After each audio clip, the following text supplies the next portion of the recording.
ആഴ്ചപ്പാട്, അതെ കാഴ്ചപ്പാട്. ഇന്നത്തെ കാഴ്ചപ്പാടിലേക്ക് എല്ലാ മാന്യ പ്രേക്ഷകർക്കും സ്വാഗതം. ഇക്കഴിഞ്ഞ 9-ാം തീയതി നാം ഇടുക്കിക്കാർ ഒരു ഹർത്താലിനെ അഭിമുഖീകരിച്ചു. എന്തിനായിരുന്നു ആ ഹർത്താൽ? ശരിക്കും നാം അതിൻ്റെ ശരിയായ വിവരം അറിഞ്ഞു വന്നപ്പോഴേക്കും ഹർത്താൽ അവസാനിച്ചിരുന്നു. ഇന്നത്തെ ചർച്ച ആ ഹർത്താലിൻ്റെ പിന്നാമ്പുറങ്ങളിലേക്ക്.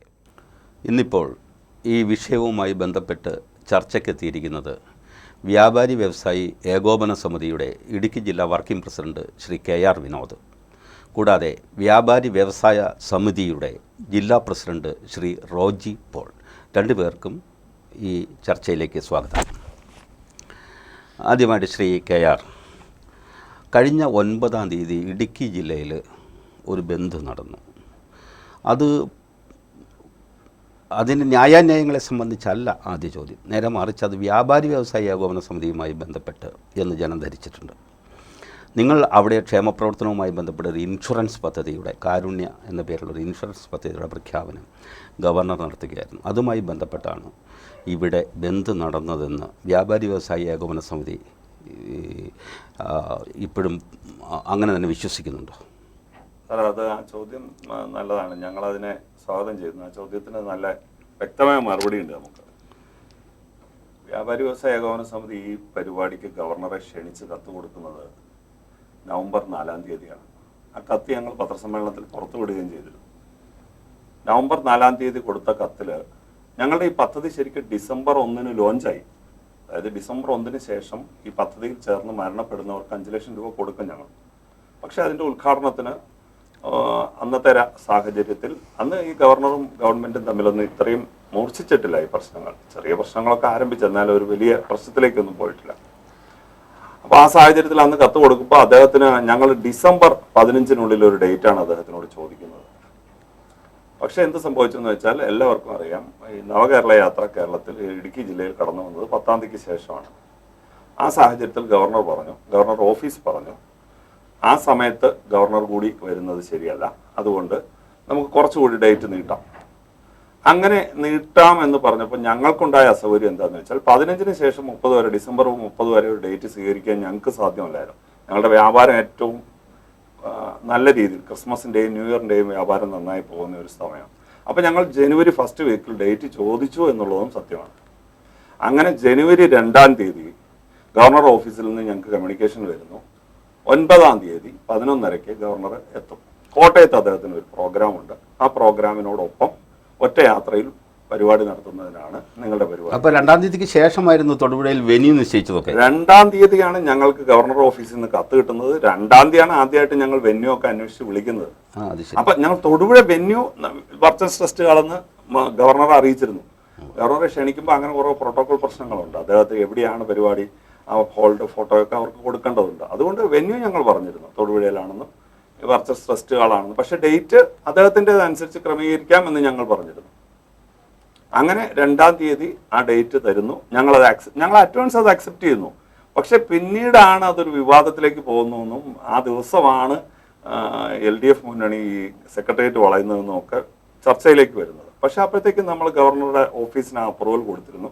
അത് തന്നെയുമല്ല, ഒരു ഭരണഘടനാ സ്ഥാപനം ഞങ്ങൾ അദ്ദേഹത്തിൻ്റെ ഡേറ്റിന് വെയിറ്റ് ചെയ്യുന്നു. അദ്ദേഹം ഒരു ഡേറ്റ് തരുമ്പോൾ അത് മാറ്റുക എന്നുള്ളത് ഞങ്ങളെ സംബന്ധിച്ച് പ്രായോഗികമല്ല. വേറെ ഞങ്ങളെ സംബന്ധിച്ച് ഞങ്ങളുടെ ഈ സംഘടനയിൽ എല്ലാ രാഷ്ട്രീയ എൻ്റെ ചോദ്യം അല്ലെങ്കിൽ നമുക്ക് തീർച്ചയായിട്ടും വരും. നിങ്ങൾ ഡേറ്റ് മാറ്റുക എന്നതിനെ സംബന്ധിച്ചൊക്കെ ഒരുപക്ഷെ നിങ്ങൾക്ക് വല്ലാത്ത ടെൻഷനുണ്ടായി കാണും, അത് സ്വാഭാവികമാണ്. പക്ഷെ ഞാൻ ചോദിക്കുന്നത്, ഈ ബന്ദ് ഒരു പക്ഷേ ഗവർണറുടെ വരവുമായി ബന്ധപ്പെട്ട് തന്നെയാണെന്ന് നിങ്ങൾ കരുതുന്നുവോ എന്നാണ് എൻ്റെ ചോദ്യം. തീർച്ചയായിട്ടും. അത് ഇപ്പോഴത്തെ രാഷ്ട്രീയ സാഹചര്യത്തിൽ കേരളം ഭരിക്കുന്ന ഇടത് ജനാധിപത്യ മുന്നണിയും നമ്മുടെ ബഹുമാന്യ ഗവർണറും തമ്മിൽ ഒരു രാഷ്ട്രീയ ടെൻഷൻ ഉണ്ട് എന്ന് നമുക്കറിയാം. അതിൻ്റെ ഭാഗമായിരിക്കാം ഹർത്താൽ. ഏകോപന സമിതിയുടെ വാഹനങ്ങളൊന്നും LDF തടയുകയുണ്ടായില്ല. അതുകൂടി ഞങ്ങൾ ചേർത്ത് പറയണമല്ലോ. വലിയ തോതിൽ പ്രചരിപ്പിക്കപ്പെട്ടത് എല്ലാ വാഹനങ്ങളും തകർക്കും, അടിച്ചു തകർക്കും എന്നൊക്കെ. പക്ഷെ ഒരു തടസ്സവും വ്യാപാരി വ്യവസായ ഏകോപന സമിതിക്ക് LDF ഉണ്ടായിട്ടില്ല. ശ്രീ റോജി പോൾ, ഈ 9-ാം തീയതി വളരെ അൺഎക്സ്പെക്റ്റഡായിട്ട്, അപ്രതീക്ഷിതമായിട്ടാണ് മണിയാശാൻ്റെ പ്രസംഗത്തിനിടയിൽ ബന്ദ് പ്രഖ്യാപിക്കപ്പെടുന്നത്. 9-ാം തീയതി രാജ്ഭവൻ മാർച്ചുണ്ട്. CPM-നെ സംബന്ധിച്ചിടത്തോളം അവർക്കതിൻ്റെ ഗവർണറുമായിട്ടുള്ള ചില തർക്കങ്ങളുണ്ട്, തർക്കവിതർക്കങ്ങളുണ്ട്. അത് എല്ലാവർക്കും പകൽ പോലെ വെളിച്ചമാണ്. എന്നാൽ ഇടുക്കി ജില്ലയിൽ വളരെ പെട്ടെന്ന് അപ്രതീക്ഷിതമായി ഗവർണറുടെ വരവുമായി ബന്ധപ്പെട്ട് ഒരു ബന്ദ് അല്ലെങ്കിൽ ഹർത്താൽ പ്രഖ്യാപിക്കപ്പെട്ടത് ഉചിതമായിരുന്നുവോ? അതിനെ സംബന്ധിച്ച് നമുക്ക് ഈ ഇടുക്കി ജില്ലയുടെ ഭൂമി വിഷയങ്ങൾ വളരെ സങ്കീർണമാണ്. ഒന്ന് തീരുമ്പോൾ അതുകൊണ്ട് നമുക്ക് വളരെ ദോഷകരമായിട്ട് തന്നെയാണ് അത് കടന്നു പോയിക്കൊണ്ടിരിക്കുന്നത്. നമ്മളെ സംബന്ധിച്ച് വിവിധ രാഷ്ട്രീയ സംഘടനകൾ, പ്രധാനപ്പെട്ട രാഷ്ട്രീയ നേതാക്കന്മാരെല്ലാം കൂടി നമ്മളൊരു വലിയ നിയമം പാസ്സാക്കാനായിട്ട് ഗവർണർക്ക് അയച്ചിരിക്കുകയാണ്. അദ്ദേഹത്തിന് അഭിപ്രായ വ്യത്യാസങ്ങളുള്ള പക്ഷേ അദ്ദേഹം അത് തിരിച്ചയക്കാൻ ബാധ്യസ്ഥനാണ്. ഭരണഘടനാപരമായ ബാധ്യത അദ്ദേഹത്തിനുണ്ടായിരുന്നു. വളരെ പെട്ടെന്ന് ചെയ്യേണ്ട കാര്യങ്ങൾ അത് വെച്ച് താമസിപ്പിച്ച് അതിന് വേറൊരു രാഷ്ട്രീയ ലാഭം നോക്കുന്നതിൽ ഞങ്ങൾക്ക് ഗവർണറോട് അഭിപ്രായ വ്യത്യാസമുണ്ട്. ഞങ്ങളെ സംബന്ധിച്ച് ഇവിടുന്ന് നമ്മൾ കുറച്ച് നാൾ മുമ്പ് തന്നെ ഏകദേശം നമ്മുടെ സംഘടനാപരമായിട്ടുള്ള LDFിൻ്റെ സംഘടനാപരമായിട്ടുള്ള പ്രവർത്തനങ്ങളും കാര്യങ്ങളൊക്കെ നടത്തി, പ്രചരണം നടത്തി, നമ്മൾ ഒരു LDF മാർച്ച് നിശ്ചയിക്കുകയും ഗവർണർ ബില്ലൊപ്പിടാനുള്ള പ്രതിഷേധം നടത്തപ്പെടാതിരിക്കുന്ന ദിവസമായിരുന്നു 9-ാം തീയതി. അത് ആ സമയം തന്നെ ഗവർണർ വരുമ്പോൾ ഗവർണർക്കുള്ള പ്രതിഷേധം നമുക്കുണ്ട് എന്നുള്ളത് വാസ്തവം തന്നെ. പക്ഷേ ഏകോപന സമിതി നടത്തുന്ന യാതൊരു പ്രവർത്തനങ്ങളോടും നമുക്ക് അഭിപ്രായ വ്യത്യാസമില്ല. വ്യാപാരികൾക്ക് കിട്ടുന്ന ആനുകൂല്യങ്ങൾക്ക് ഞങ്ങൾക്ക് എതിർപ്പുമില്ല. പക്ഷേ ഇടുക്കി ജില്ലയുടെ ഭൂമി വിഷയങ്ങൾ വെച്ച് വേറെ രാഷ്ട്രീയം കളിക്കാൻ ആര് ശ്രമിച്ചാലും അതിന് നമ്മൾ ആ രാഷ്ട്രീയപരമായിട്ട് തന്നെ നമ്മുടെ അഭിപ്രായ വ്യത്യാസം രേഖപ്പെടുത്തുക എന്നതാണ് നമുക്ക് ഗവർണറോടുള്ള ഭൂപതിവ് ചട്ടവുമായി ബന്ധപ്പെട്ടോ ഭൂപതിവ് നിയമവുമായി ബന്ധപ്പെട്ടോ അല്ലെങ്കിൽ ഇടുക്കി ജില്ലയിലെ കർഷകർ നേരിടുന്ന പ്രശ്നങ്ങളോ അവരുടെ പ്രതിഷേധ യോഗങ്ങളിലോ ഒന്നും പങ്കെടുക്കാനല്ല ഗവർണർ വരുന്നത്.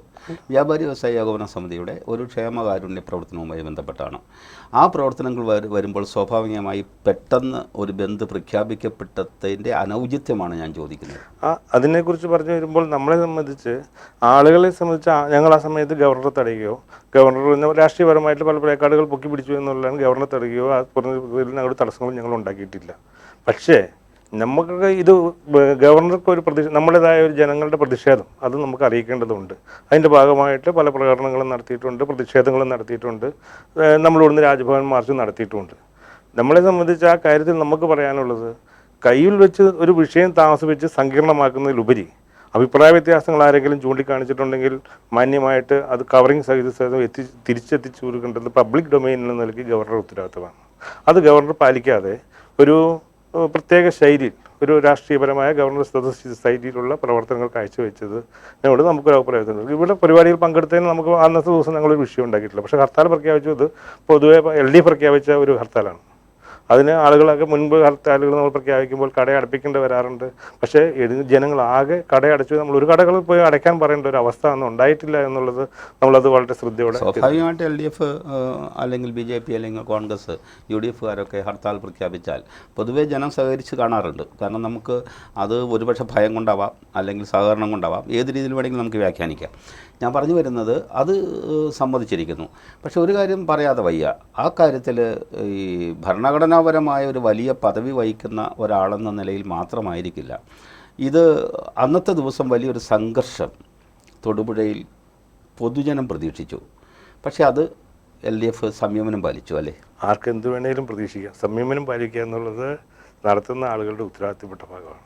ശ്രീ KR, ബഹുമാനപ്പെട്ട ആളുകൾ ഉദ്ദേശിച്ചിരിക്കുന്നത് അത് തന്നെയായിരിക്കാം. നമ്മളതിനൊന്നും വെച്ചു കൊടുക്കാൻ ഒരു മോശം അന്തരീക്ഷം ഉണ്ട് എന്നുള്ള പൊതുബോധത്തിൽ നിന്ന് ചിന്തിക്കുമ്പോൾ ഒരുപക്ഷെ അവിടെ ഒരു വലിയ സംഘർഷമോ സംഘടനമോ ഒക്കെ പ്രതീക്ഷിച്ചിട്ടുണ്ടാവാം. പക്ഷേ വ്യാപാരി വ്യവസായിയുടെ അംഗങ്ങൾ അവിടെ എങ്ങനെ എത്തും? ആ പരിപാടി എങ്ങനെ നടക്കും? പോകുന്ന വഴിക്ക് അവരെ തടയില്ലേ? ഇങ്ങനെയൊക്കെയുള്ള ഒട്ടേറെ ചോദ്യങ്ങൾ തലേദിവസം പൊതുസമൂഹത്തിൽ നിന്നുണ്ടായി. നിങ്ങൾ എങ്ങനെയാണ് അതിനെ തരണം ചെയ്തത്? ഞങ്ങൾക്ക് അങ്ങനെ ഒരു വലിയ ആശങ്കയില്ലായിരുന്നു സാറേ. രണ്ട് കാര്യങ്ങളാണ് ഞങ്ങൾ പ്രധാനമായും ചെയ്തിരുന്നത്. ഒന്ന് 6 മുതൽ 6 വരെയാണ് സാധാരണ ഹർത്താലുകൾ നടക്കുക. ഞങ്ങളുടെ സംഘടനാ അംഗങ്ങളോട് ആകാവുന്ന യൂണിറ്റുകളെല്ലാം തലേദിവസം തന്നെ എത്തിച്ചേരണമെന്ന് ആവശ്യപ്പെട്ടിരുന്നു. സാമ്പത്തികം അനുവദിക്കുന്നവർ കാര്യം താമസിക്കണമല്ലോ, അല്ലാത്തവരോട് 6 മണിക്ക് മുമ്പ് തൊടുപുഴയിൽ എത്തിച്ചേരാൻ പാകത്തിന് വരണമെന്ന് പറഞ്ഞിരുന്നു. ഞങ്ങൾ ഒരു രാഷ്ട്രീയ പ്രസ്ഥാനമായി സംഘർഷം ആഗ്രഹിക്കുന്നില്ല. അഭിപ്രായ വ്യത്യാസങ്ങളുണ്ട്. ഇപ്പോൾ ഈ ഭൂമി പതിവ് ഭേദഗതി ബില്ല് തന്നെ ഞങ്ങൾക്ക് അഭിപ്രായ വ്യത്യാസങ്ങളുണ്ട്. സാറ് അടുത്ത ചോദ്യങ്ങളിലേക്ക് വരുമ്പോൾ ഞാനത് വിശദമായി പറയാം. പക്ഷേ അതുകൊണ്ട് ഒരു സംഘർഷം ഞങ്ങളുടെ പ്രസ്ഥാനത്തിലെ എല്ലാ രാഷ്ട്രീയ പ്രസ്ഥാനങ്ങളിലെ ആളുകളുണ്ട്. LDFകാരുണ്ട്, UDFകാരുണ്ട്, BJPക്കാരുണ്ട്, ഇതര രാഷ്ട്രീയ പ്രസ്ഥാനങ്ങളിൽ പെടുന്നവരുണ്ട്, മുസ്ലിം ലീഗുകാരുണ്ട്. ഞങ്ങൾക്ക് ആരോടും പ്രത്യേകിച്ച് ഒരു മമതയോ ആരോടെങ്കിലും പ്രത്യേകിച്ച് വിരോധമോ ഇല്ല. പക്ഷേ നിലപാടുകളിൽ അഭിപ്രായ വ്യത്യാസങ്ങളുണ്ട്. പ്രത്യേകിച്ച് ഈ ഭൂമി പതിവ് ബില്ലിൽ LDF-ഉമായി അഭിപ്രായ വ്യത്യാസമാണ്. ഞങ്ങൾ ആളുകളെ കൊണ്ടുവരുന്നതിൻ്റെ കാര്യത്തിൽ ഞങ്ങൾ അത്ര വലിയൊരു ഹോളല്ല, ഒരു 800 പേര് പരമാവധി കൊള്ളാവുന്ന ഒരു ഹോളാണ്. ആ ഹോളിൽ കൊള്ളാവുന്ന ആളുകൾ ഏകോപന സമിതിയുടെ ഒരു സ്ട്രെങ്ത് ഒക്കെ വെച്ച് വളരെ സ്വാഭാവികമായി എത്തുമെന്ന് ഞങ്ങൾക്കറിയാം. വളരെ സമാധാനപരമായി അത് കലാശിക്കുകയും ചെയ്തു അല്ലേ? അതിൽ ഞങ്ങൾ എടുത്തു പറയുന്നു, ഞാൻ ആദ്യം സൂചിപ്പിച്ചല്ലോ, ഞങ്ങൾ പ്രതീക്ഷിച്ചു ചിലപ്പോൾ 6 മണിക്ക് ശേഷം വരുന്നു. പക്ഷേ കുറേ വണ്ടികൾ ഞങ്ങളുടെ 6 മണിക്ക് ശേഷമോ 7 മണിക്കോ 8 മണിക്കോ 9 മണിക്കോ ഒക്കെയാണ് ജില്ലാ അതിർത്തി പാസ് ചെയ്തത്. പക്ഷേ അവിടെ ഒന്നും ഒരു തടച്ചിലും ശല്യവും ഉണ്ടാക്കാതെ LDF-ഉം അതുമായി സഹകരിച്ചു. അവർ രാഷ്ട്രീയ പ്രതിരോധം ഞങ്ങളോടല്ല എന്നവർ പറഞ്ഞിരുന്നു, അത് അവർ പാലിച്ചു. അതിൽ ഞങ്ങൾക്ക് സ്നേഹവും നന്ദിയും ഉണ്ട്. സ്വാഗതാർഹമാണ് തീർച്ചയായിട്ടും. റോജി, ഇപ്പോൾ ഇങ്ങനെ താങ്കൾ ഇപ്പോൾ സൂചിപ്പിച്ചല്ലോ, നമ്മുടെ ഭൂപതിവ് ചട്ടവുമായി ബന്ധപ്പെട്ട് നമ്മൾ പ്രത്യേകിച്ച് ഇടുക്കി ജില്ലയിലെ അന്തേവാസികൾ, നമ്മൾ കർഷകരും കർഷക തൊഴിലാളികളൊക്കെ അടങ്ങുന്ന വ്യാപാരികളൊക്കെ വളരെ കുറച്ചാണ് അടങ്ങുന്നത്. ഇപ്പോൾ വ്യാപാരികൾ പോലും സമരം ചെയ്യുന്നത് സാധാരണക്കാർക്ക് വേണ്ടിയിട്ടും കൂടിയാണ്.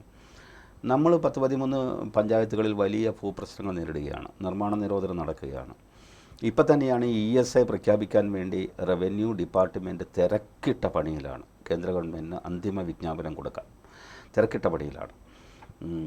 നമ്മളെ സംബന്ധിച്ചിടത്തോളം നമ്മൾ വല്ലാത്തൊരു കുരുക്കിലാണ് എന്നുള്ളത് ഒരുപക്ഷെ റോജി പോളും സമ്മതിക്കുന്നുണ്ടാവും. ഈ ഭൂപതിവ് ചട്ടത്തിലെ ഭേദഗതി ആ കുരുക്കഴിക്കുമെന്ന് അങ്ങ് വിശ്വസിക്കുന്നുണ്ടോ? ഭൂപതിവ് ചട്ടത്തിലെ ഭേദഗതികൾ കുരുക്കഴിക്കപ്പെടുന്നില്ല എന്ന് ഞാൻ വിശ്വസിക്കുന്നില്ല. നമ്മൾ ഒരു നിയമപരമായിട്ടാണ് എല്ലാത്തിനെയും നേരിട്ടിട്ട് പോകേണ്ടത്.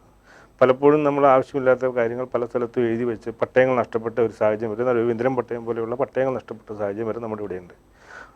സാധാരണക്കാരന് ഗുണകരമാവുന്ന രീതിയിൽ, ഒരു സ്ഥലത്തും ചെയ്യാത്ത രീതിയിൽ, ചോദ്യപ്പെടാൻ സാധ്യതയില്ലാത്ത രീതിയിൽ വളരെ കൺവീനിയൻസായ ഒരു റിപ്പോർട്ട് ഉണ്ടാവണം എന്ന് തന്നെയാണ് സമിതിയുടെ ഇക്കാര്യത്തിലുള്ള അഭിപ്രായം.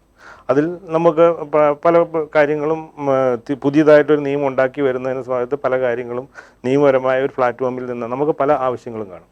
നമുക്ക് നമ്മുടേതായ പല അഭിപ്രായങ്ങളും കാണും. സമിതിയുടേതായ അഭിപ്രായങ്ങളുണ്ട്. ഞങ്ങൾ പലപ്പോഴും എഴുതി അറിയിക്കുകയും എടുക്കുകയൊക്കെ ചെയ്തിട്ടുണ്ട്. പക്ഷേ അങ്ങനെ എഴുതി അറിയിക്കുമ്പോഴും ഒരു നിയമം ഉണ്ടാക്കുന്നതിന് അതിൻ്റെതായ പ്ലാറ്റ്ഫോം, അതിൻ്റെ ഉണ്ടാക്കി വെച്ചിരിക്കുന്ന നിയമ ചട്ടക്കൂടുകളൊക്കെ ഉണ്ട്. ആ ചട്ടക്കൂടുകളിൽ നിന്ന് ചിലപ്പോഴായിരിക്കും ഇത് നമുക്ക് ഉണ്ടാക്കി വരാൻ സാധിക്കുള്ളൂ. അത് നിയമപരമായിട്ട് പരിജ്ഞാനമുള്ള ആളുകൾ പറയേണ്ട കാര്യങ്ങളാണ്. അങ്ങനെയാണ് ഇത് നിയമപരമായിട്ട് ബില്ലിന് വേണ്ടിയിട്ട് ഗവർണറുടെ അടുത്ത് വിട്ടിരിക്കുന്നതാണ് എനിക്ക് മനസ്സിലാക്കുന്നത്. ഭേദഗതിയോട് കൂടിയാണ് ഗവർണറെ സമീപിച്ചിരിക്കുന്നത്. ഗവർണറുടെ സാങ്ഷനോട് കൂടി, അനുവാദത്തോടു കൂടി വേണമല്ലോ ബാക്കി കാര്യങ്ങൾ അത് നിയമമാകാൻ. അതൊക്കെ നമ്മുടെ ഭരണഘടനാപരമായ ചില ചട്ടവട്ടങ്ങളാണ്, അതൊക്കെ സ്വാഭാവികമാണ്. പക്ഷേ ഈ ബില്ലിലെ കാര്യങ്ങളെ എതിർക്കുന്നത് ആരൊക്കെയാണ് എന്നുള്ളതാണ്. ഇടുക്കി ജില്ലയിലെ അതിജീവന, കേരളത്തിലെ തന്നെ എന്ന് നമുക്ക് പറയാം, ഇടുക്കി ജില്ലയിലാണ് അവർ സജീവമായി നിൽക്കുന്നത്. അതിജീവന പോരാട്ടവേദി, ലാൻഡ് ഫ്രീഡം മൂവ്മെൻറ്റ്, വ്യാപാര വ്യവസായ ഏകോപന സമിതി, നിങ്ങളുടെ സമിതി അതിനകത്തില്ല എന്നെനിക്ക് തോന്നുന്നു. ഞങ്ങളെ സംബന്ധിച്ച് ആ കാര്യത്തിൽ ആർക്ക് വേണമെങ്കിലും ഇതിനെ എതിർക്കാനും ചോദ്യം ചെയ്യപ്പെടാനുള്ള നിയമവ്യവസ്ഥയും അതിനുള്ള സ്വാതന്ത്ര്യം ഇന്ത്യൻ ജനാധിപത്യത്തിലുണ്ട്. ഞങ്ങളെ സംബന്ധിച്ച് ഭരിക്കുന്ന ഈ സംഘടനയുടെ ആളുകൾ എന്ന നിലയിൽ ഞങ്ങളിതിന് വേണ്ടുവന്ന കറക്ഷനും കാര്യങ്ങളും ഇന്നതൊക്കെ വേണമെന്ന് ഞങ്ങളുടെ ഡൊമീനിൽ എഴുതി അറിയിച്ചിട്ടുണ്ട്. പക്ഷേ നമ്മളിതിങ്ങനെ ചെയ്തു വരുമ്പോൾ തന്നെ ഏറ്റവും ആദ്യം നമുക്ക് വരേണ്ട കാര്യങ്ങൾ, ഏറ്റവും ആദ്യം ഇത് നടക്കുന്ന സർവകക്ഷി മീറ്റിങ്ങുകളുടെ ഭാഗമായിട്ടാണ് ഈ ഇങ്ങനെയൊരു അഭിപ്രായം രൂപപ്പെട്ടു വന്നത്. അതിനുശേഷം ഏതാണ്ട് സംസ്ഥാനത്തും പ്രദേശങ്ങളിലുള്ള എല്ലാവിധ സംഘടനകളോടും ഏകോപന സമിതി ഉൾപ്പെടെ എല്ലാ സംഘടനകളോടും ആലോചിച്ചിട്ട് തന്നെയാണ് ഈ കാര്യങ്ങളുടെ ഒരു ഏകദേശ രൂപരേഖ ഉണ്ടാക്കി വെച്ചിരിക്കുന്നത്. അതിനകത്ത് ഇതിനകത്ത് പരിസ്ഥിതി പ്രവർത്തകരുണ്ട്, ഉദ്യോഗസ്ഥന്മാരുണ്ട്, വക്കീലന്മാരുണ്ട്, പ്രമുഖരായി സുപ്രീം കോടതി ജഡ്ജിമാരുണ്ട്. അങ്ങനെ നിയമപരമായിട്ടുള്ള വലിയ ആളുകളുടെ ചർച്ചകൾക്കും കാര്യങ്ങൾക്കും ശേഷമാണ് ഈ സാധനം ചെയ്തു വെച്ചിരിക്കുന്നത്. ഞങ്ങൾ ഇന്നും വിശ്വസിക്കുന്നത് ഈ നാടിന് ഗുണകരമാകുന്ന രീതിയിൽ തന്നെ ആയിരിക്കണം ഫൈനലി ചർച്ച വരുമ്പോൾ എന്ന് പറഞ്ഞാൽ ഗവർണർ ഒപ്പിട്ട് തിരിച്ചു വന്ന് 140 MLA-മാരെയും ഞങ്ങൾ വിശ്വാസത്തിലെടുക്കുകയാണ്. ഇടതുപക്ഷ ജനാധിപത്യ മുന്നണിയും വലതുപക്ഷ ജനാധിപത്യ മുന്നണിയും 140 MLA-മാരെയും ഞങ്ങൾ തീർന്നില്ല വിശ്വസിച്ചെടുക്കുകയാണ്. അവർ നമുക്ക് അനുകൂലമായ തീരുമാനങ്ങളെ എടുക്കുന്നു എന്ന് ഞങ്ങൾ വിശ്വസിക്കുന്നു. അവരങ്ങനെ തന്നെയാണ് നമുക്ക് അനുകൂലമായ തീരുമാനങ്ങൾ എടുക്കുന്നു എന്ന് ഞങ്ങൾ വിശ്വസിക്കുന്നു. മറിച്ചാണ് നമുക്കിവിടെ ഏതെങ്കിലും രീതിയിലുള്ള തീരുമാനങ്ങളാണ് ചട്ടഭേദഗതി അല്ലെങ്കിൽ ഗവർണർ ഒപ്പിട്ടതിന് ശേഷം ഇവിടെ രൂപീകരിച്ച് വരുന്നതെങ്കിൽ നമുക്കും ജനാധിപത്യ രീതിയിൽ സമരം ചെയ്യാനും അതിന് വേണ്ടുന്ന ഇടപാടുകൾ നടത്താനും അതിൻ്റെ നടകൾ നിൽക്കുന്നതിനും നമുക്കിവിടെയുള്ള സംഘടന നിൽക്കുന്ന യാതൊരു മടിയില്ല. തിരിച്ചു വരാൻ തീർച്ചയായിട്ടും വിശ്വാസമാണ് എല്ലാം എന്ന ഒരു തട്ടിലാണ് ഇപ്പോൾ LDF-ൻ്റെ പ്രവർത്തകർ പലരും നിൽക്കുന്നത്. ഈ ഗവൺമെൻറ് ഒരുപക്ഷെ ജനങ്ങളെ വഞ്ചിക്കില്ല. ഇത് ജനകീയ ഗവൺമെൻറ്റാണ്. ഇവർ കൊണ്ടുവരുന്ന ഈ ചട്ടഭേദഗതി ഇവിടുത്തെ ജനങ്ങൾക്ക് ഉപകാരപ്രദമാണ് എന്ന് വിശ്വസിക്കുന്ന നല്ലൊരു പങ്കാളുകളാണ് LDF-ലുള്ളത്. ശ്രീ KR, ഈ ക്രമവൽകൃത ചില അതുമായി ബന്ധപ്പെട്ട ചില നിയമത്തിനപ്പുറത്ത് യഥാർത്ഥത്തിൽ ജനദ്രോഹകരമായ പലതും ഇതിൽ നിലനിൽക്കുന്നു എന്ന് പറയുന്നതിൽ അടിസ്ഥാനമുണ്ടോ? സാർ ഇപ്പോൾ ഉദ്ദേശിച്ചത് നിയമ ഭേദഗതിയാണ്. ഇപ്പോൾ അതെ, കൊണ്ടുവന്ന ഇപ്പോൾ നിയമ കൊണ്ടുവന്ന- ഭേദഗതിയിൽ അതെ, എന്താണ് പോരായ്മ എന്നാണ് ചോദ്യം. അതാണ് ചോദ്യം. ഞാൻ വളരെ വ്യക്തമായിട്ട് പറയാം.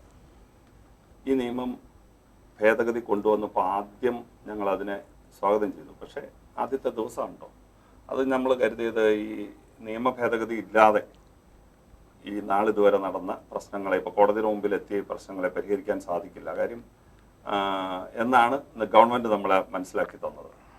പക്ഷെ പിന്നീട് ആ നിയമത്തെ കൂടുതൽ പഠിച്ചപ്പോഴാണ് ഈ കൊണ്ടുവന്ന നിയമ ഭേദഗതിയിൽ 2 അധികാരങ്ങളെ സർക്കാരിന് ലഭിക്കുന്നുള്ളൂ. ഒന്ന്, നാളിതുവരെ നടന്ന നിർമ്മാണങ്ങളെ നിബന്ധനകൾക്ക് വിധേയമായി ക്രമവൽക്കരിക്കാൻ നിയമമായിട്ട് മാറി. അപ്പോഴും മനസ്സിലാക്കേണ്ടത് നിബന്ധനകൾക്ക് വിധേയമായിട്ടാണ്. മുമ്പ് 2019 ഒരു ഓർഡർ ഇവിടെ നിൽക്കുന്നുണ്ട്.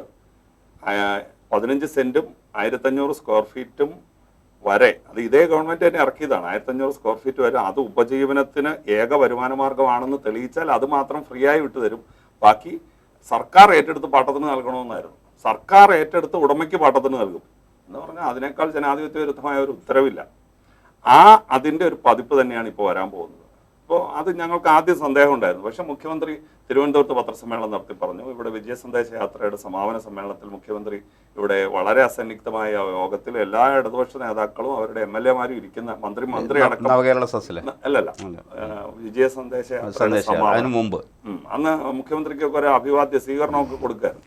അവിടെ വ്യക്തമായിട്ട് പറഞ്ഞു അപേക്ഷാ ഫീസ് ഏത് ലിമിറ്റാണോ തീരുമാനിക്കുന്നത് അതിന് മുകളിലേക്ക് ഒരു അപേക്ഷാ fees, regularisation fees, green cess, വാർഷിക സെസ്.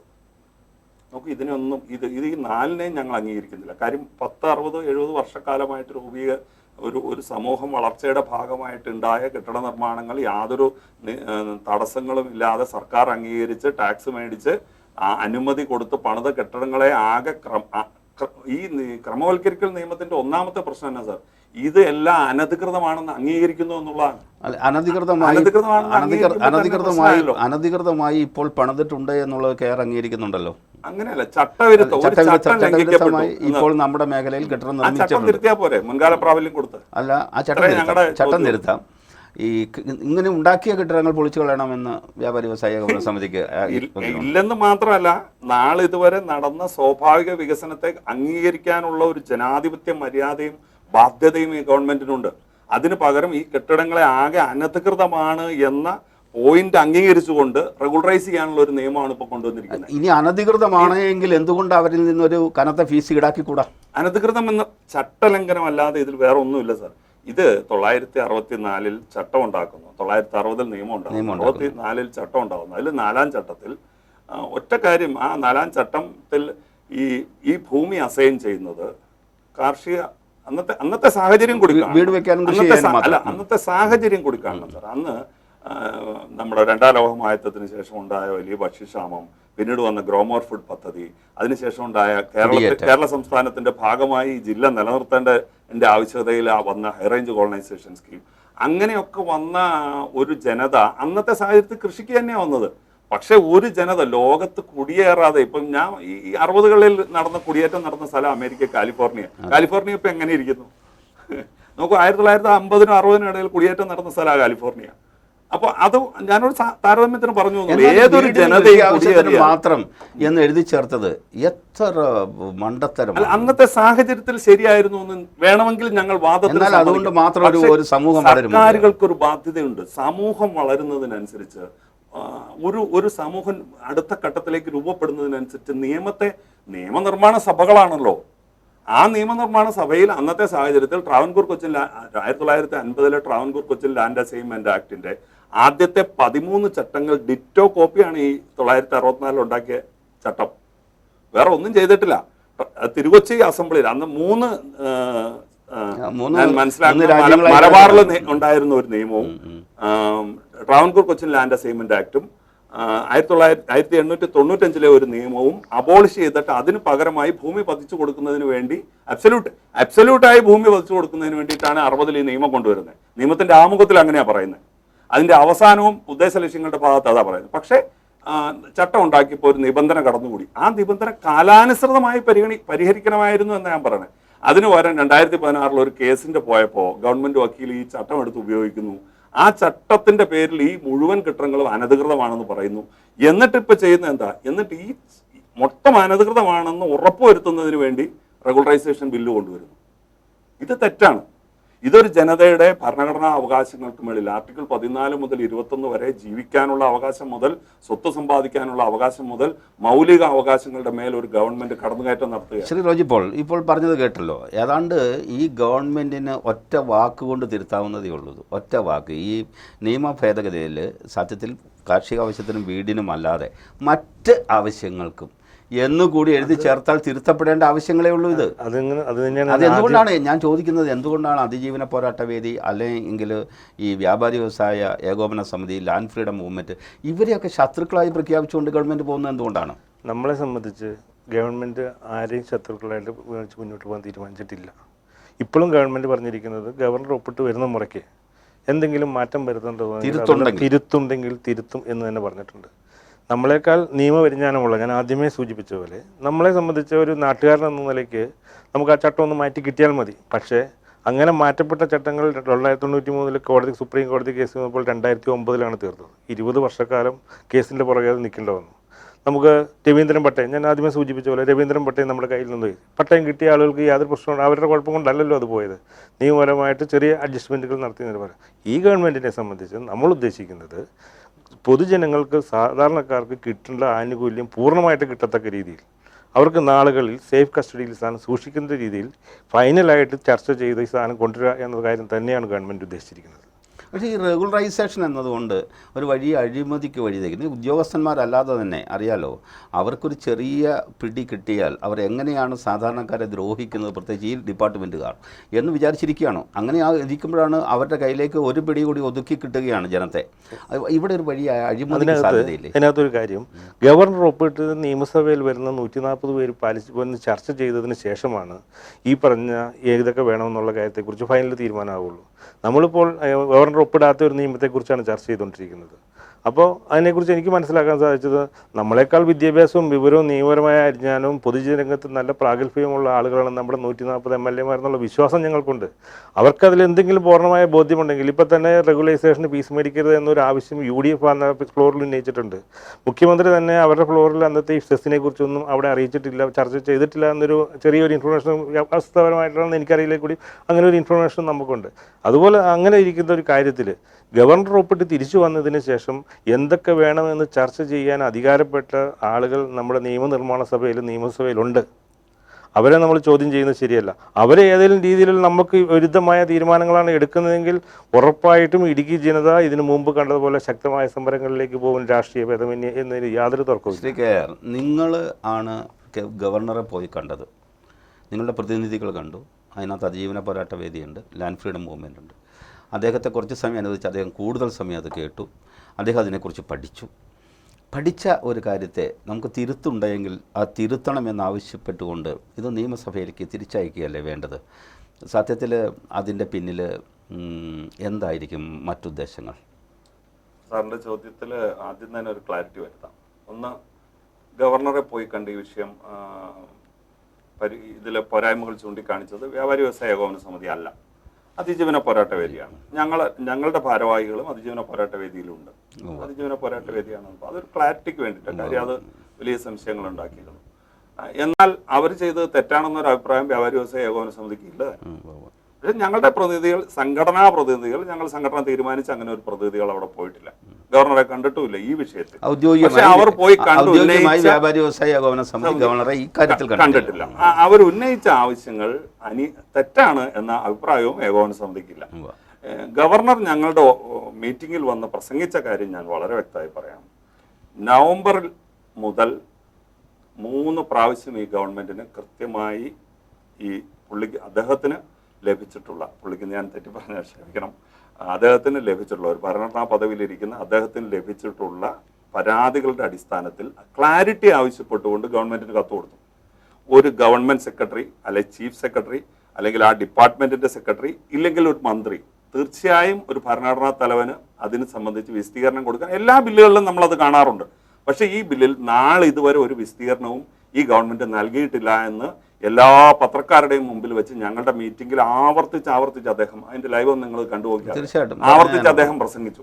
ആ പ്രസംഗിച്ചതിന്റെ അടിസ്ഥാനം അതാണ് സത്യമെങ്കിൽ ബില്ല് ഒപ്പിടാത്തതിന്റെ തെറ്റ് ഗവർണറുടെ ഭാഗത്താണെന്ന് പറയുന്നതേ തെറ്റാണെന്നാണ് ഞങ്ങളുടെ അഭിപ്രായം. ഗവർണർ ഈ വിഷയത്തിൽ അഭിപ്രായം ഞാൻ പറയണേ ഇപ്പം സത്യത്തിൽ നമ്മുടെ ഒരു വിഷയമല്ല. പക്ഷേ ഗവർണർ ഒരു ക്ലാരിറ്റി ചോദിച്ചാൽ മറ്റേത് നിരവധി ബില്ലുകളിൽ നമ്മൾ മുഖ്യമന്ത്രി തന്നെ പോയി ഗവർണർക്ക് വിസ്തീർണം കൊടുക്കുന്നത് കണ്ടിട്ടുണ്ട്, മന്ത്രിമാർ പോയി ഗവർണർക്ക്. അത് ജനാധിപത്യത്തിൽ ഒരു തെറ്റുമല്ല. അങ്ങനെ അദ്ദേഹം ഒരു വിസ്തീർണം ചോദിച്ചിട്ടുണ്ടെങ്കിൽ അത് കൊടുക്കേണ്ടതല്ല. അല്ലെങ്കിൽ ഗവൺമെന്റ് അല്ലേ ക്ലാരിറ്റി വരുന്നുണ്ട്, നാളെ ഇതുവരെ ഒരു കത്തും കിട്ടിയിട്ടില്ല. പക്ഷെ ഗവർണർ ഷാർപ്പായിട്ട് ഡേറ്റ് ഇട്ടാ പറയണേ, ഇന്ന ദിവസങ്ങളിൽ എൻ്റെ ഓഫീസിൽ നിന്ന് അങ്ങനെ കൃത്യമായി ഇതിന് വിസ്തീർണം ചോദിച്ചിട്ട് നാളെ ഇതുവരെ ഒരു വിസ്തീർണവും കിട്ടിയിട്ടില്ല. അങ്ങനെ കിട്ടിയിട്ടില്ലെങ്കിൽ അതിന്റെ പോരായ്മ ഗവൺമെന്റിന്റെ ഭാഗത്താണ്. ഗവൺമെന്റ് അത് എത്രയും പെട്ടെന്ന് പരിഹരിക്കണം. എന്നിട്ട് ഗവർണർക്ക് ഇപ്പൊ ഈ കിട്ടിയിരിക്കുന്ന പരാതി അനുസരിച്ച് ഞാൻ മുമ്പ് സൂചിപ്പിച്ചതുപോലെ ഭരണഘടനാ അവകാശങ്ങളുടെ ലംഘനമുണ്ടെന്ന് പലരും ചൂണ്ടിക്കാണിച്ചിട്ടുണ്ട്. നോക്കൂ, വീണ്ടും ഞാൻ പറയുന്നു, ഈ ക്രമവൽക്കരണ നിയമം വലിയ ഗുരുതരം. സാർ, ഇതിന്റെ രണ്ടാമത്തെ പാർട്ട് കൂടി നോക്കണം. രണ്ടാമത്തെ പാർട്ട് എന്താ? ഇനി ഏതെങ്കിലും നിർമ്മാണം അനുവദിക്കണമെങ്കിലും അതിനും സർക്കാരിന് അധികാരം നൽകുന്നുണ്ട് ഈ ബില്ല്. ഈ ബില്ലിന്റെ രണ്ടാമത്തെ പാർട്ട് അതാണ്.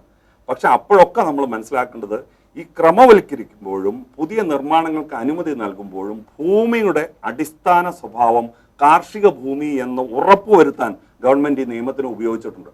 ഞങ്ങൾ ഈ നിയമത്തെ എതിർക്കുന്നത് അതുകൊണ്ടാണ്. അതായത് ഭൂമി കാർഷിക ഭൂമിയാണ്. ഇപ്പൊ പണിതുപോയ ഒരു കെട്ടിടത്തിനെ സ്ക്വയർ ഫീറ്റ് അടിസ്ഥാനത്തിൽ ചിലപ്പോൾ ഒരു 1500, 2000, 3000 അല്ല 5000 വരെ ഒഴിവാക്കിയിട്ട് ബാക്കിക്ക് ഫീസ് മേടിച്ച് റെഗുലറൈസ് ചെയ്യുമെന്ന് ഗവൺമെന്റ് പറയുന്നു. പക്ഷെ അപ്പോഴും ഭൂമിയുടെ സ്വഭാവം കാർഷിക ഭൂമിയാണ്. നാളെ നമ്മൾക്ക് ഒരു ഏക്കർ സ്ഥലമുണ്ട്, നമ്മളൊരു 5 സെന്റിൽ 800 സ്ക്വയർ ഫീറ്റിന് ഒരു അനുമതിക്ക് അപേക്ഷിച്ചാൽ അത് ഗവൺമെന്റിന് ബോധ്യപ്പെട്ടാൽ നമുക്ക് അനുമതി തരും, അല്ലെ ഗവൺമെന്റിനെ നമ്മൾ ബോധ്യപ്പെടുത്തിയാൽ അനുമതി തരും. ആ പ്രൊസീജിയർ എത്ര വലുതായിരിക്കും എന്ന് നിൽക്കട്ടെ. അങ്ങനെ അനുമതി തന്നാലും ആ കെട്ടിടത്തിന് അനുമതി കിട്ടുമ്പോഴും ഭൂമി കാർഷിക ഭൂമിയാണ്. ഒരു തെറ്റായ പെർസെപ്ഷനാണ് അത് ശരിക്കും ഗവൺമെന്റ് ഇതിൽ സ്വീകരിച്ചിരിക്കുന്നത്. ഭൂമി ഏതൊക്കെ സ്ഥലത്താണോ ഈ മറ്റ് ആവശ്യങ്ങൾക്ക് വേണ്ടി ഉപയോഗിക്കേണ്ടത് അങ്ങനെ ഉപയോഗിക്കാനുള്ള ഒരു അനുമതി, ഭൂമി കൺവേർട്ട് ചെയ്യുന്നതിനുള്ള ഒരു അനുമതിയായിരുന്നു നമ്മളുടെ ജനത്തിന്റെ ആവശ്യം. അത് സ്വാഭാവികമായിട്ടും ഏതൊരു ജനതയുടെയും 10-70 ഒരു കുടിയേറ്റം നടന്ന് 10-70 വർഷം കഴിയുമ്പോൾ ഒക്കെ ആ ജനതയുടെ ഒരു അവകാശമാണ്. ആ അവകാശം സമ്പൂർണ്ണമായി ഈ നിയമത്തിൽ നിഷേധിക്കപ്പെടുന്നു എന്നുള്ളതാണ് അതിന്റെ മൗലിക പ്രശ്നം. ഗവർണർ ഒപ്പിട്ട് തിരിച്ചു വന്നാലും ഞാൻ കരുതുന്നത് ഒരുപക്ഷെ ഇനിയിപ്പോൾ അദ്ദേഹം തിരിച്ചയക്കുകയോ അല്ലെങ്കിൽ പ്രസിഡന്റിന് അയക്കുകയോ അല്ലെങ്കിൽ ഒപ്പിടുകയോ ചെയ്യാം. ഇതാണ് അദ്ദേഹത്തിന്റെ മുന്നിലുള്ള 3 പോംവഴി. നമുക്കറിയാം ഇതിൽ ഏത് സംഭവിച്ചാലും ഈ വിഷയം പരിഹരിക്കപ്പെടും സമ്പൂർണ്ണമായി എന്ന് ഞങ്ങൾ കരുതുന്നു. തീർച്ചയായിട്ടും റോജി, ഇപ്പോൾ കേട്ടല്ലേ, ഈ 3 ചോയ്സാണുള്ളത് ഗവർണറുടെ മുന്നിൽ. ഒന്നുകിൽ രാഷ്ട്രപതിക്ക് അയക്കാം, അല്ലെങ്കിൽ അദ്ദേഹത്തിന് ഒപ്പിട്ട് കൊടുക്കാം, അല്ലെങ്കിൽ അദ്ദേഹത്തിന് തന്നെ തിരിച്ചയക്കാം. പക്ഷേ മുഖ്യമന്ത്രി പ്രസംഗിക്കുന്ന ഇടങ്ങളിലൊക്കെ, പ്രത്യേകിച്ച് ചെറുതോണിയിൽ മുഖ്യമന്ത്രി പങ്കെടുത്ത യോഗത്തിൽ ശ്രീ KR ഉണ്ടായിരുന്നു. ഞാൻ ലൈവ് ഫുള്ള് കണ്ടു വന്നില്ല. ഞാൻ അവിടെ ഉണ്ടായിരുന്നു, ഞാൻ ക്ഷണിതാവായിരുന്നു. അപ്പോൾ അതിനകത്തും നവകേരളയിലാണ് ഞാൻ പറഞ്ഞത്, നവകേരളയിലുണ്ടായിരുന്നു. അപ്പോൾ KR ഒരുമിച്ച് കണ്ടായിരുന്നു. അതിൽ അദ്ദേഹം പറഞ്ഞൊരു കാര്യമുണ്ട്, അടിവരയിട്ട് പറഞ്ഞൊരു കാര്യമുണ്ട്, ഒപ്പിടാതിരിക്കാൻ നിവൃത്തിയില്ല എന്ന് അദ്ദേഹം വളരെ കൂളായിട്ട് അദ്ദേഹം ജനങ്ങളോട് പറഞ്ഞൊരു കാര്യമുണ്ട്. ഇത് എത്ര നാൾ അവിടെ വെച്ചുകൊണ്ടിരുന്നാലും ഗവർണർ ഒപ്പിട്ടേ പറ്റൂ എന്ന് അസന്ദിഗ്ധമായി ആ യോഗത്തിലും അത് കഴിഞ്ഞു അദ്ദേഹം പറഞ്ഞിട്ടുണ്ട്. ഇതൊരു ഭരണഘടനാപരമായ രീതിയാണ്, ചെയ്തേ പറ്റൂ എന്ന് ഇപ്പോഴും റോജി വിശ്വസിക്കുന്നുണ്ടോ? എനിക്ക് ആ കാര്യത്തിൽ ഗവർണർക്ക് 2-3 കടമകളാണുള്ളത്. ഒന്ന്, തിരിച്ചയക്കുക. അപ്പോൾ ഒരു നിയമസഭ പാസ്സാക്കിയ ഡൊമെയിൻ ഗവർണറുടെ കയ്യിലെത്തിയാൽ പല സംഘടനകളും ബോധിപ്പിച്ച പ്രശ്നങ്ങൾ സത്യമാണ് എന്ന് ബോധ്യമുണ്ടെങ്കിൽ അത് തിരിച്ചടക്കേണ്ട സമയം പണ്ടേ കഴിഞ്ഞു. എനിക്ക് മനസ്സിലായത്തോളം ഇതേവരെ ഒരു പരാതി ഫോർവേഡ് ചെയ്ത് കൊടുത്തു എന്നുള്ളതിൽ കവിഞ്ഞ് വേറൊരു രീതിയിലുള്ള ഗവർണറുടെ ഭാഗത്തു നിന്ന് ഒരു പ്രത്യേക വിശദീകരണം ചോദിച്ചോ ഈ തിരിച്ചയക്കുന്ന ഒരു നടപടിക്രമങ്ങൾ ഉണ്ടായിട്ടില്ല. ഇനിയിപ്പോൾ ഗവർണറെ കേന്ദ്രീകരിച്ചെന്ന് രാഷ്ട്രപതിക്കാണ് അയക്കുന്നതെങ്കിൽ പോലും നമുക്ക് രാഷ്ട്രപതി തീരുമാനമെടുക്കാം. ജനങ്ങളുടെ വിഷയമാണിത്. ഇതിങ്ങനെ വെച്ച് താമസിപ്പിച്ചുകൊണ്ട് കാലതാമസപ്പെടുത്തിക്കൊണ്ട് വേറെയുള്ള കാര്യങ്ങളിലേക്കൊക്കെ പോകുന്നത് നമ്മുടെ നാടിന് ദോഷകരമാണ് എന്നുള്ള അഭിപ്രായമാണ് നമുക്ക് സമിതിക്ക് കാര്യത്തിലുള്ളത്. സത്യത്തിൽ ശ്രീ KR, ജനങ്ങൾ 2 തട്ടിലായി ഇപ്പോഴും നിൽക്കുന്നുണ്ട്. രാഷ്ട്രീയ പാർട്ടികൾ ജനങ്ങളെ ഇങ്ങനെ വിഭജിക്കുന്നുണ്ട്. ഇത് ജനങ്ങൾക്ക് ഉപകാരപ്രദമായ ഒരു ബില്ല് സർക്കാർ വളരെ പാടുപെട്ട് പാസ്സാക്കിയെടുത്തതാണ്. അതിനെ വ്യാപാര വ്യവസായി ഏകോപന സമിതി, ഗവർണർ, അതുപോലെ അതിജീവന പോരാട്ട വേദിയൊക്കെ മനഃപൂർവ്വം തടയിടുകയാണ് എന്ന് പ്രചരിപ്പിക്കപ്പെടുന്നുണ്ട്. അതല്ല സത്യം. നേരെ മറിച്ച് ഇത് ജനദ്രോഹകരമായ ഒരു ബില്ലാണ് എന്ന് ഇതിനെക്കുറിച്ച് പഠിച്ചിട്ടുള്ള ചിലരും പറയുന്നുണ്ട്. ഇതിനിടയിലാണ് സത്യം. ഒരുപക്ഷെ ഇതിനിടയിലാണ് സത്യം എന്ന് ഞാൻ പറഞ്ഞില്ല, എവിടെയാണ് എന്ന് നമുക്ക് കണ്ടെത്തേണ്ടിയിരിക്കുന്നു. ഇത് സത്യത്തിൽ എന്തിനാണ് സാധ്യത? വളരെ പെട്ടെന്ന് പറഞ്ഞാൽ. സാർ വളരെ പെട്ടെന്ന് മറുപടി പറയാൻ പറ്റില്ല ഇതിന്. എന്നാലും ഞാൻ വളരെ പെട്ടെന്ന് പറയാൻ ശ്രമിക്കാം. ഈ ബില്ല് പിന്നെ നിയമമായിരുന്നിരിക്കട്ടെ, സത്യത്തിൽ അന്നേരമായിരിക്കും ഈ പ്രതിസന്ധി മൂർച്ഛിക്കുക എന്നാണ് ഞാൻ കരുതുന്നത്. ഇതിന് ചട്ടങ്ങളും ഉണ്ടായി കഴിയുമ്പോൾ. ഇപ്പം ഈ ചട്ടങ്ങൾ ഉണ്ടാക്കുന്നതിൽ പരമാവധി ഇതിൽ ഇളവുകൾ ഉണ്ടാകുമെന്ന് ജില്ലയിലെ LDF നേതൃത്വവും ജില്ലയിലെ മന്ത്രിയും ഒക്കെ പറയുന്നുണ്ട്. ഞങ്ങളതിനെ സ്വാഗതം ചെയ്യുന്നുണ്ട്. പക്ഷേ ഈ ചട്ടങ്ങൾ ഒരു ശാശ്വത പരിഹാരമല്ല എന്നുള്ള വിശ്വാസത്തിൽ ഉറച്ചു നിൽക്കുമ്പോൾ തന്നെ ആ നിലപാടിനെയും സ്വാഗതം ചെയ്യുന്നുണ്ട്. പക്ഷേ ഇതിൽ എവിടെ പ്രശ്നം ഉണ്ടാകുമെന്നറിയോ? ഐക്യ കേരളം രൂപപ്പെട്ടതിന് ശേഷം നമുക്ക് ഈ ഒരു നിയമമല്ലാതെ 93 വനഭൂമി കുടിയേറ്റ ക്രമീകരണ നിയമം വേറെ ഒന്നുണ്ടായി, അത് ശരിക്കും ഇതിൻ്റെ ഭാഗം തന്നെയാണ്. ഈ ഒരു നിയമമല്ലാതെ ഭൂമി പതിച്ചു നൽകുന്നതിന്, കൈവശക്കാരന് ഭൂമി പതിച്ചു നൽകുന്നതിനോ സർക്കാർ ഗ്രാൻഡായി നൽകിയ ഭൂമിക്ക് പട്ടയം നൽകുന്നതിനോ വേറൊരു നിയമം നമുക്കില്ല. അതായത് 14 ജില്ലകളിലും. അതിലെനിക്ക് ഒരു സംശയമുള്ളൂ, ആലപ്പുഴ ജില്ലയിൽ ഒരു പക്ഷേ ഈ നിയമം വെച്ച് പട്ടയം കൊടുത്തിട്ടുണ്ടാവില്ല. തീരദേശമല്ലേ, ഏതാണ്ട് വേറെ ഒന്നും വരുന്നില്ലല്ലോ. ആ ബാക്കി 13 ജില്ലകളിലും പട്ടണ പ്രദേശങ്ങളിൽ ഉൾപ്പെടെ ധാരാളമായി ലക്ഷക്കണക്കായ പട്ടയങ്ങൾ ഈ നിയമം വെച്ചാണ്. പക്ഷേ ഇടുക്കി ജില്ലയിൽ മാത്രമാണ് ഈ പ്രശ്നമെന്ന് പ്രചരിപ്പിച്ചത് തന്നെയാണ് ഇതിൻ്റെ ബേസിക് തെറ്റ്.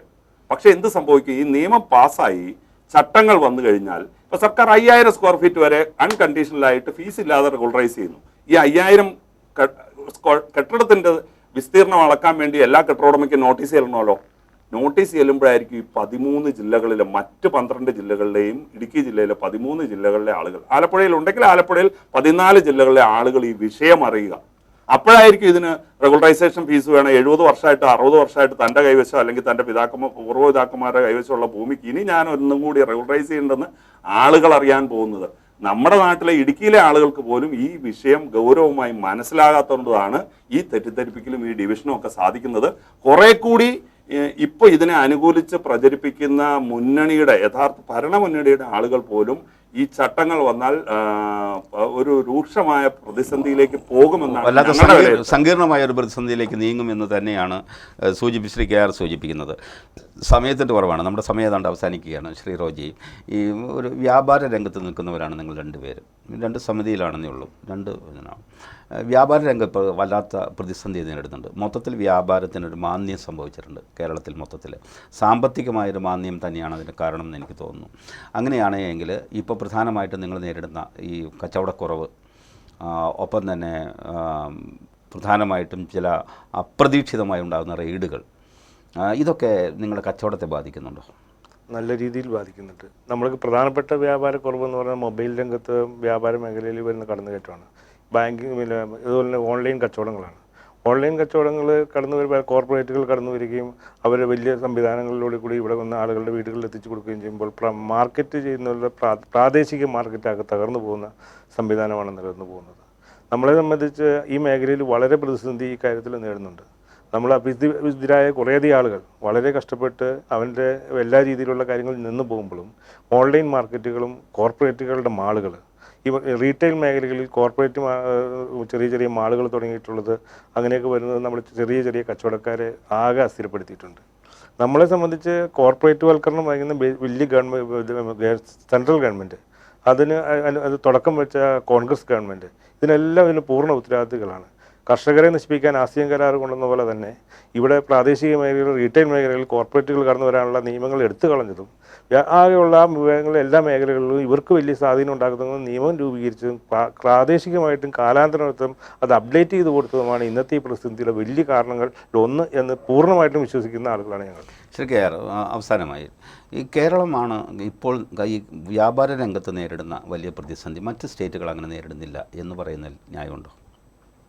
അത് കുറേ അധികം ദീർഘിപ്പിച്ച് നമ്മുടെ പല പ്രശ്നങ്ങളുണ്ടല്ലോ സാർ. നമ്മുടെ യുവാക്കൾ പുറത്തേക്ക് പോകുന്നു, വിദേശത്തേക്ക്. പണ്ടത്തെ പോലെ അല്ല. നമ്മളുടെ പ്രവാസം നോർത്ത് ഈസ്റ്റിലേക്കായിരുന്നു. ഇപ്പോൾ തിരിച്ച് അവിടുന്ന് പണം ഇങ്ങോട്ട് വരികയായിരുന്നു.